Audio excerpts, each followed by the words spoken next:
Welcome to Surya's Life Science. Today in this video lecture we are going to discuss about the structure of virions of Coronaviridae family in detail. So first of all, if you see, all numerous representatives of Coronaviridae family have a similar structure.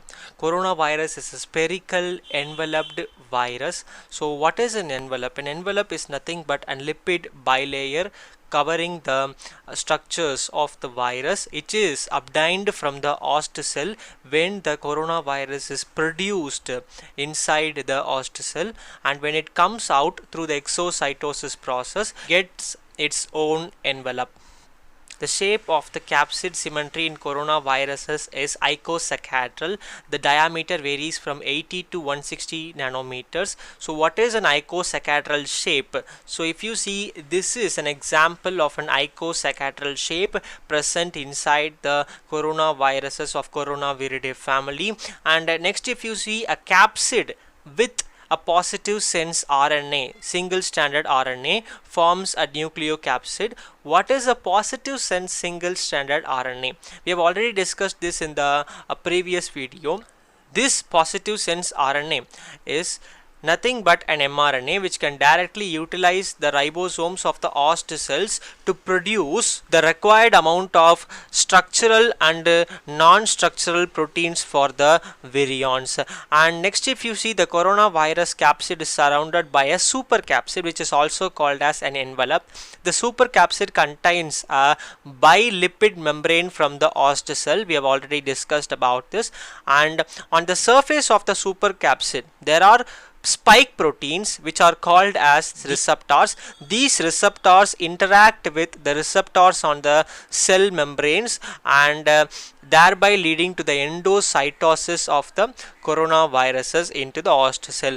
And that's all about the basic information of the structure of Coronaviridae family. Now let us get in deep about each and every small structural proteins present in the coronavirus. The first important protein is spike glycoprotein S. What is the function of this spike glycoprotein S? So this spike glycoprotein S, which protrudes from the surface of the coronavirus, plays an essential role in the virus attachment, fusion and entry into the host cell. The second important protein we have to discuss about is hemagglutinin esterase dimer.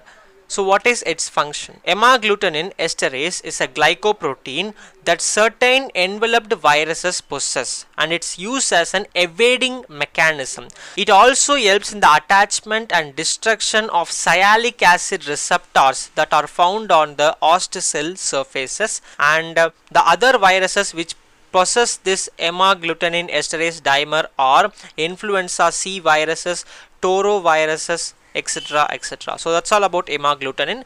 Next we have to discuss about the M protein. So this M protein, what is the function of M protein? So the M protein is one of the major membrane proteins of the coronavirus together with the spike protein which we have already discussed. It has been said that the M protein is related to the viral infectivity. So it is a very important protein in terms of coronavirus family. It helps in membrane fusion between the coronaviruses and the host cells, and also it aids in morphogenesis, that is a production of new viral components after the entry of virus into the host cell. And next we have the envelope. We have already discussed about the envelope. And finally the N protein, this positive sense single stranded RNA, we have already discussed. And finally we have the N protein. This N protein, what is it? What is the function of the N protein? So this N protein is a multifunctional RNA binding protein necessary for viral RNA transcription and replication. The primary functions of N proteins are binding to the viral RNA genome and packing them into a long helical nucleocapsid structure or ribonucleoprotein complex. So that's all about the entire structure, important proteins present in the outer structure of coronavirus, everything. Next, we are going to discuss about the non-structural proteins of coronaviruses. These non-structural proteins are nothing but the enzymes. For example, RNA polymerase or a replicase. So what is the role of this RNA polymerase? This RNA polymerase plays an important role in copying of DNA sequence into an RNA sequence during the process of transcription. So that is the role played by this RNA polymerase enzyme. And helicase, what is the role of this helicase enzymes? Helicases are highly essential during the DNA replication because they separate the double-stranded DNA into single strands, allowing each strand to be copied. So that's the importance of helicase enzyme. And next, protease. These are nothing but proteolytic enzymes which are used by the viruses as such a kind of defense mechanism against the immune proteins, and a number of other non-structural proteins which are not known or yet to be found are also present. The non-structural proteins are virulence factors of coronaviruses. That is, these non-structural proteins plays an important role in the infectivity of viruses. They suppress the synthesis of type 1 interferons in the infected cells. So what are interferons? Interferons are nothing but group of signaling proteins which are produced by the host cells and released as a result of viral infection. Interferons are named from their ability to interfere with the viral replication. The important role of interferon is to interfere and stop the viral replication, thereby reducing the effect of infection. Apart from the suppression of interferon synthesis, it also stimulates the cell apoptosis, that is programmed cell death of infected cells. And next, it activates the synthesis of pro-inflammatory cytokines and chemokines. These cytokines and chemokines are nothing but signaling molecules. Chemokine is a smaller version of a cytokine.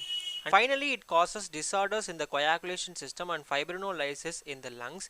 Fibrinolysis is very much important for a healthy lungs because by the process of fibrinolysis only, the unwanted blood coagulations in the human lungs are prevented. But these non-structural proteins of coronaviruses will completely destruct the fibrinolysis system, thereby causing blood coagulation in the lungs. So that's all about today's video. If you like the video, please subscribe to our channel and stay tuned for more videos in the coronavirus series. And by completing all the video series and sending a screenshot to us, you can get a course completion certificate. So that's all for today. Thank you.